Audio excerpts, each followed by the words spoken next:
Queen Hatshepsut's temple in Deir El Bahari. 500 years before Queen Hatshepsut came to power, in the bosom of a tall mountain in western Thebes, she gave the order to have a temple built to commemorate her, north of the tomb containing the funeral temple, built by King Mentuhotep of the 11th dynasty. Senenmut, an engineer, supervised the building of the Hatshepsut temple and was influenced by the tiara system he observed at King Mentuhotep temple. He constructed it on 3 large levels, one above the other, that resembled terraces. He left out the pyramid shape, or obelisk, and the burial chamber, but he added shrines for worship and the performance of rites for each of the gods Amun-Re, Re-Orakti, Anubis, and the goddess Hathor. The main purpose of the Hatshepsut temple was to worship the biggest god, Amun-Re, the god of Thebes. It was not utilized for rituals that benefited Queen Hatshepsut, her father, King Thutmose I, and his second wife, Queen Emos.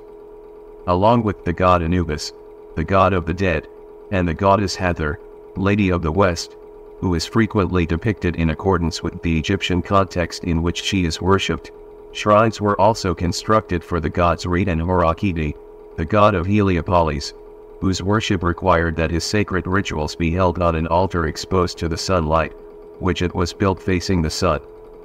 She is represented as emerging from either a thicket of papyrus or a rocky cave. In contrast to the custom of building memory temples, which uses yellow sandstone quarried from Mount Silsila, south of Edfu, excellent limestone was utilized in the construction of this temple, which constructed in the 8th or 9th year of Queen Hatshepsut's reign. The Hatshepsut temple provides a vivid image of the ways in which political and religious hatred manifests itself. We can plainly observe the political animosity between Queen Hatshepsut and Thutmose III, who was removed from the Egyptian monarchy because of his youth by force of her might and charisma. This explains why his vindictive rage is visible in every one of Queen Hatshepsut's monuments. His supporters distorted her likenesses, removed the majority of her names, and destroyed her statues. All of this is plainly visible on the temple's walls. Regarding religious hatred, it was evident during the reign of King Akhenaten. His supporters erased the names of the god Amun and distorted representations of him as part of their religious revolution against the god and his priests. Then King Ramesses II ordered the restoration of some of the distorted scenes and texts of this temple, thus immortalizing his name on it, even though the restoration he carried out was considered to be of lesser quality than the artistic works carried out during the 18th dynasty. Then King Merneptah also added his own name to some parts of the temple. This temple was known as the Holy of Holies of Amun during Queen Hatshepsut's reign. The name was abbreviated and became the holy place during the Ramesside era. About the name Deir El Bahari, it is a contemporary Arabic name that was applied to this region in the 7th century AD, following the use of this temple by the Copts as a monastery.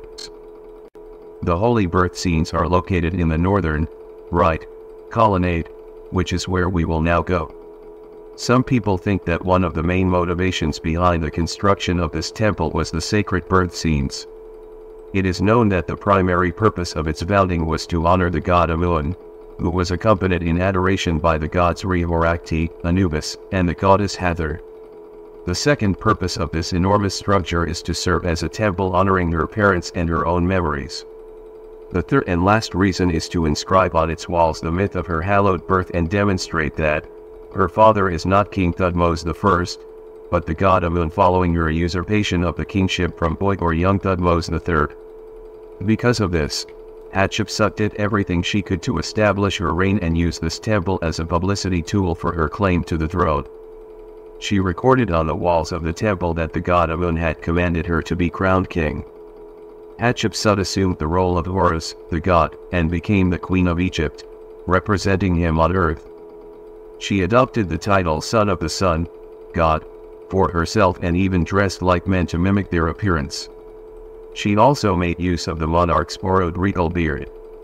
All of this was among the factors that led Thutmose III to exact his revenge on Hatshepsut's monuments upon her death or removal.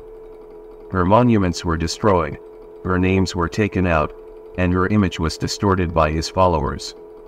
Then followed the theological revolution of Akhenaten, whose believers erased the name of the deity Amun and distorted his many representations wherever they could.